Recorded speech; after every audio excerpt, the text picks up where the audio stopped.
Hey everyone, welcome back to the channel. I'm Ehsan, Network Automation Engineer, and today I'm going to give you one of the deepest full-length walkthroughs I've ever created on this channel. We are going to completely break down my GitHub repository called Juniper SRX Firewall Policy Automation. Not only will I show you what this tool does, not only will I show you how to run it, but I will walk you through every single part of the Python code line by line so you become a true expert in automating Juniper SRX firewalls. By the end of this video, you will understand how PyEZ works behind the scenes, how netconf handles configuration, why we use YAML, how this script checks for duplicates, how the diff engine works, how the commit process is controlled, and how the verification logic works, and finally, how you can extend this project for production. This is the most detailed explanation you will find anywhere. All right, let's begin. First of all, you can find my repository on my GitHub profile. You can search it by my name, eMomeni, and you can find my repository about a Python-based automation tool for managing security policies on Juniper SRX firewalls. In this repository, we use PyEZ, and this solution supports multi-device deployments with YAML-Driven Configuration Management. You can clone the repository on your local machine and open it in your VS Code or maybe Cursor or any other tool that you use. And let's start. Before touching the code, let me explain the architecture of this project in 3 sentences. First, YAML is the source of truth for both devices and policies. 2. The Python script reads the YAML, generates set commands, pushes them to SRX via netconf, and verifies everything. And finally, the tool is designed for safe, repeatable, scalable, and multi-device automation. This is the automation triangle.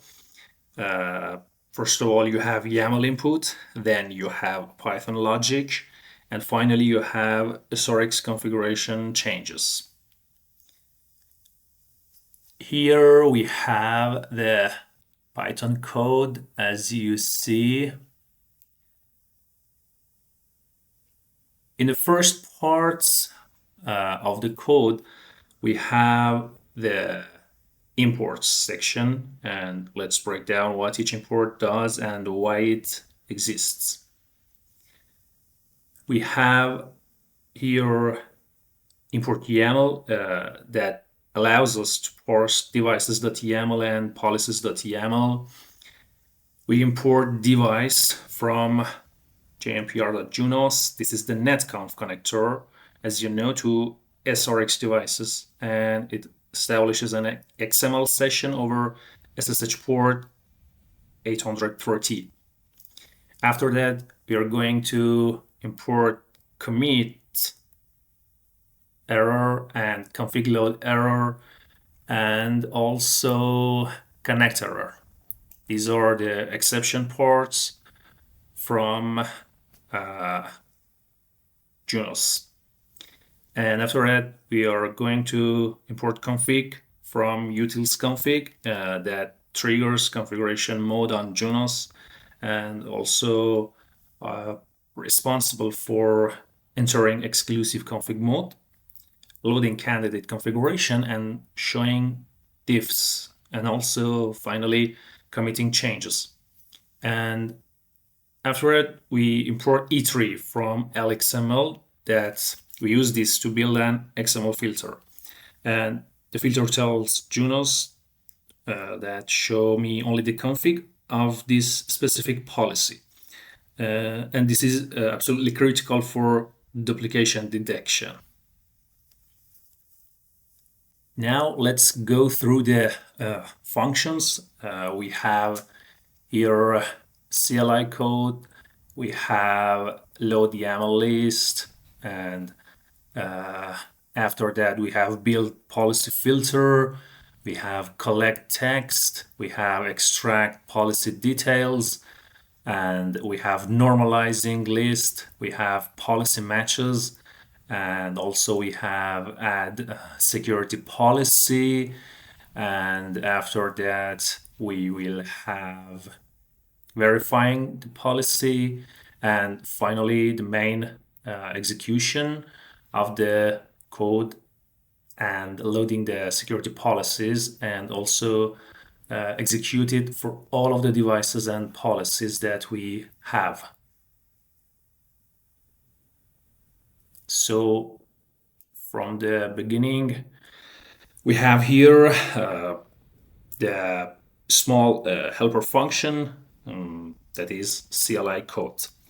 As you see, it takes a string and converts double quotes to escape and backslashes to escape, and wraps everything inside value. For example, trust space zone becomes the trust zone inside the double quotation. And meaning Junos will not break the command parsing.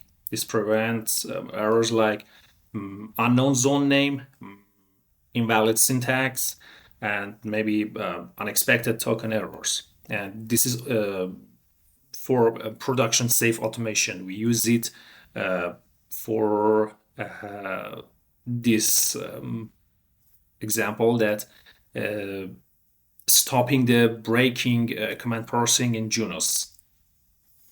After that, we are going to understanding the helper function number 2, that is load YAML list. This is one of the most sophisticated functions in the script. It does 5 jobs at once. As you see, we have this function here from line 30 to line 77. And as I said, this helper function does 5 jobs at once. Job number 1 is file exists. If the YAML file doesn't exist, it prints an error and stops execution. Job number 2, YAML is valid or not. If YAML syntax has an error, it prints exactly which line is wrong. Job number 3, YAML is a list or not. Both devices.yaml and policies.yaml must be lists of dictionaries. Again, both devices.yaml and policies.yaml must be lists of dictionaries. And if someone accidentally puts, for example, devices, beneath it we have host, and in front of it we have, for example, 192.168.1.1 IP address. This script will educate the user that file must contain a list of device. Okay. Job number 4 is extract nested lists. Sometimes YAML uses the nested list, and this function automatically extracts that.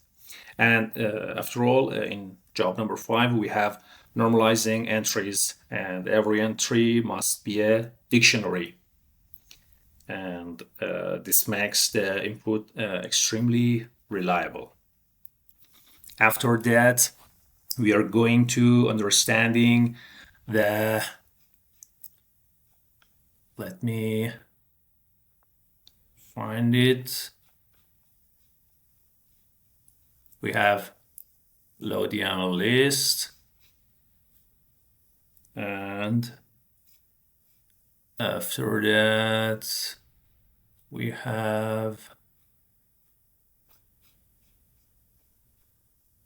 come on,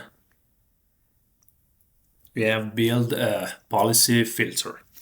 This is the request filter, and this function builds XML that we have ordinary format of XML, and when we send this to SRX, the device only returns the exact policy.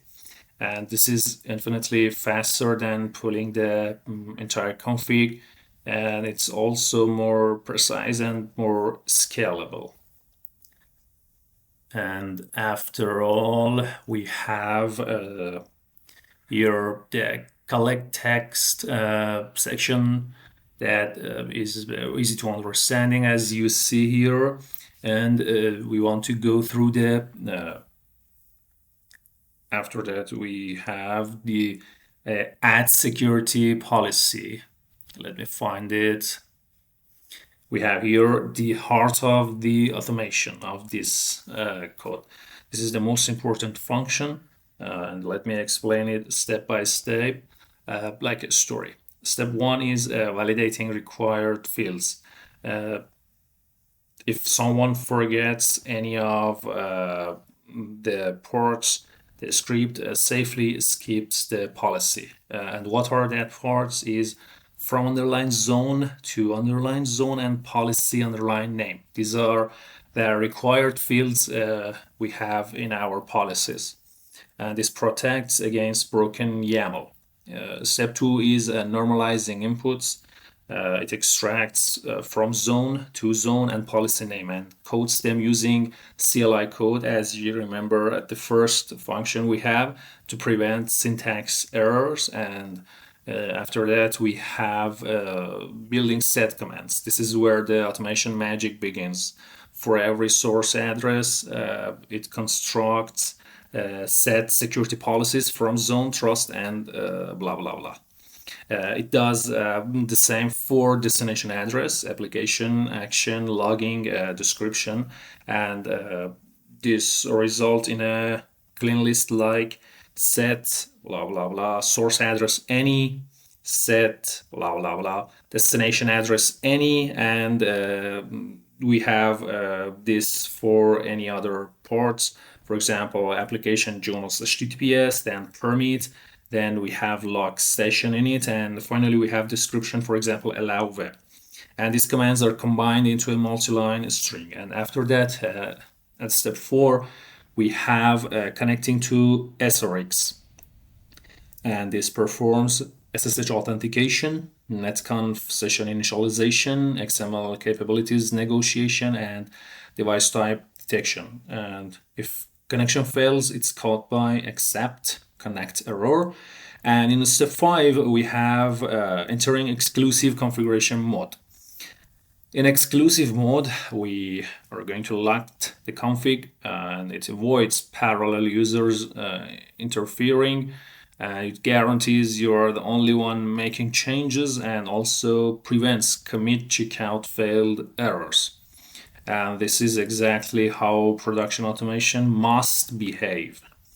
And in step 6, we have detecting the existing policy, and it will extract the policy, converts it to Python dict, and compares it with YAML. And if identical, for example, it will say policy already matches, skipping, and this is the configuration drift prevention. And at step 7, we have load, diff, and commit. If not identical, as we said in the last part, it will load set commands, get diff, print diff, commit, and confirm success. This is clean, readable, and reliable. Again, loading set commands, getting the diff, printing the diff, commit, and finally confirming the success. And at step 8, we have verification. This prints the final running config of the policy, and you get 100% confirmation. And here we have the main execution flow. This is the part triggered when we run the script. It does at the first step loading device inventory.